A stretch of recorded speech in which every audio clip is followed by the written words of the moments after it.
As people, black, white, go about their lives in Graham, it's hard to imagine the horrors that arose from the tensions in these streets 150 years ago, a time when Samuel Merritt's ancestor, my understanding that it was a very troubled spot, paid the ultimate price. My mother just always used to mention that, she would say that your great-great-grandfather was in the North Carolina history books. There is a reference to what happened in 1870 on the historical marker just south of Courthouse Square, but its 24 or so words are hardly sufficient to tell the tale, and most people pass by it without a glance. The Civil War had left the South in ruins. For those that returned, they found nothing. They had no livestock to replenish. They had no money at all. They were just on their own. Everyone here in the post-war years, yes, was desperate. Extremely desperate. And Wyatt Outlaw found himself caught in the middle of it. In this life, we don't get to pick our fathers. There are no surviving photos of Wyatt, but an original play about him produced in Burlington recently depicted him like this, the man on the left. Chesley Fawcett.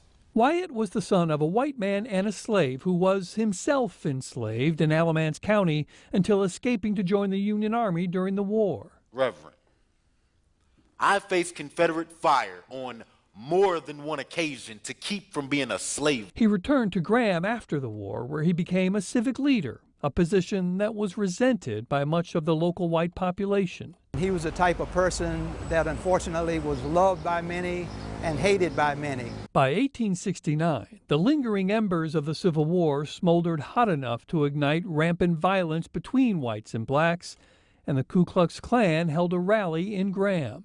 That night, shots were fired at the Klansmen. Reverend Allen Paisley, a black minister in what's now Burlington, told everybody that Wyatt fired the shots, which he didn't. The Klan was so mad about the shots being fired at them that they staged another demonstration the night of February the 26th, 1870, 1 year later.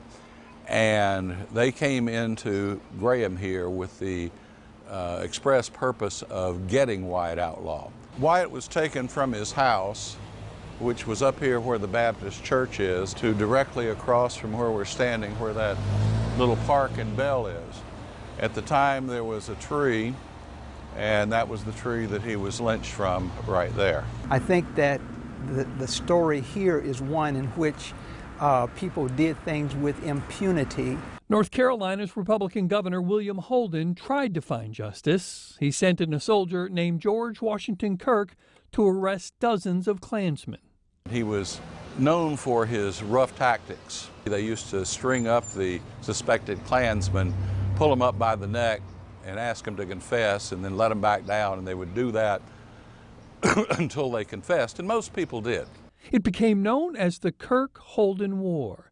The democratically controlled legislature passed an amnesty law excusing most of the Klansmen. The part that really galls me is that no justice was rendered. We're supposed to be a nation of laws and of justice, and that was just laughed at. The person who did face consequences was Holden. Well, Governor Holden was impeached, he was tried, and he was convicted. He was the only governor of a U.S. state ever removed from office for what they regarded as criminal activity.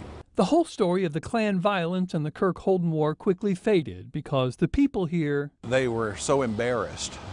They just did not talk about it. Wyatt was forgotten.